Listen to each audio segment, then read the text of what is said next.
Just that you have a set idea about things. Let me talk to you about this. You said the new age gurus. That means they're of this age. I want everybody, whether you're a journalist or a politician or a religious person or a scientist, I want you to be contemporary, new age. I don't want you ancient people living here. Ancient people should be dead and buried. So if they are new age, I'm happy. I don't want ancient gurus here, because one has to be relevant to the times, otherwise what's the point? If they behave like ancient people, you will say they're archaic. If they respond to the modern society, you will say they are new age gurus. What are they supposed to do? No, that's not what I meant by New Age gurus. What you mean, what everyone understands by New Age gurus is this post-marketization, market-branded, corporatized gurus. That's what I mean by New Age gurus. That means they're successful and you don't like it. They are financially hugely successful, they have big empires, and they sow distrust and they sow confusion among the people, generally. See, let the people decide whether they're getting confused or they're getting clarity. Why do you decide that? I'm not deciding that, I'm giving you my view of it. You are saying they're spreading confusion and this, that. If that is so, they wouldn't come. No, people go… See, this is coming from an ivory tower, an intellect which assumes it is sitting on top of a tower, everybody else is stupid and dumb, they are being confused but they're still flocking to that place. No. It's easier for you to just call me a fool instead of going round and round circles. I will. But you know, that doesn't deter me, unfortunately. I am not here to abuse anybody, please. But why are we abusing common people? At one level you say you cannot underestimate their intelligence, but here you are saying they're all fools, they will go to a place where they're being confused and misled and whatever. Maybe there is some value to it that you don't see. We have had religion in politics in this country from… Gandhi is the greatest example. Gandhi is a great man who held politics and he wove religion into it. He spoke about Ramarajya. There were critics who criticized Gandhi. I'm not one of those. I think Gandhi was an exemplary kind of leader of these people. He had the masses with him. He defied the masses very often. When the masses were out on the street, he said nothing doing. He went on fast. When India was attaining independence, he was on fast. I don't have to narrate all this history. See, I am not the one to… This is very different. What you're seeing here is a kind of insular, sectarian, majoritarian, fascistic almost, propagation of… Where are you seeing these people? Every day, all around us. Where? I don't see them. Where do you see them? You must open your eyes, you'll see them. The problem with sadhana is if you're closing your eyes, you might be able to see them, you know. No, see the thing is, we have assumed things about people. Instead of assuming things, why don't we meet the common people who gather there? What is it that they're getting from that assembly? Something of some value must be happening to them. They're not going on a spree.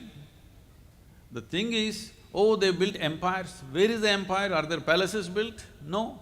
Empires built, boundaries set up? No. They're breaking all barriers. They're having access to the entire world in one way or the other.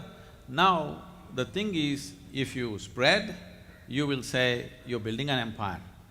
If you don't, you will say you are no good, all right? So I am telling you this, let's look at it this way. I am the last one to support all the spurious nonsense that happens in the name of religion, okay? Let me make this clear. But at the same time, taking a general judgment on everybody and saying, this is it, all of them are spurious, all of them are misleading people.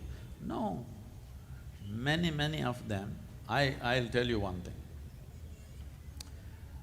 About 7 years ago, I was in United States and somebody told me, Sadhguru, every day about 100,000 people are typing out the word spiritual on the net.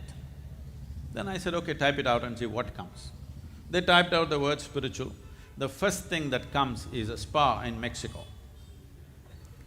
The next thing that comes out is a call girl in Northern California. When I saw this, I said, what's happening? India has been the gateway for spirituality forever. Everybody looked east for thousands of years. What has happened to us? Let us do something. So I thought, I had never met any spiritual leader till that moment, 7 years ago. I had never stayed stage with anybody, I've never been to any ashrams, I've largely not visited most of the temples in the country, but I decided I will put them together. I made hundreds of phone calls and a few ashrams and places I visited for the first time. I did find many of them were completely innocent of integrity. It was an eye-opener for me. I never thought people could be like this. But at the same time, I found many people who were doing a fabulous work among people, very quietly, without any publicity, very gently. In their areas, they're doing wonderful job. So I met both kinds of people and I tried to put them together on one platform saying, this is not like you have to believe in this or that. You can believe, disbelieve, whatever. Just everybody who is working for the spiritual well-being of Indian citizens come together and offer this to the world on a portal where people can choose. If you say spirituality, India should come up first, then let them choose where they want to go. For whatever reasons, some people had reservations and stuff. Some religious groups came and, from death threats to all kinds of threats happened. Then I saw, if you're not interested, what's my problem? I have no such problem. I said, okay, leave it there. But why I'm telling you this is, there are all kinds of people in every trade and in every sphere of life. There are very corrupt doctors, but there are many wonderful ones every day saving thousands of lives. There are wonderful journalists and there are horrible corrupt journalists. There are wonderful policemen and officers, there are very corrupt ones. There are wonderful politicians and very corrupt ones. Similarly, spiritual realm also has its share of everything. Thank you. I'm glad you said there are some wonderful journalists. That's very I heartening. didn't put you in that. No, I didn't ask to be put in that. I didn't ask to be put in that. But what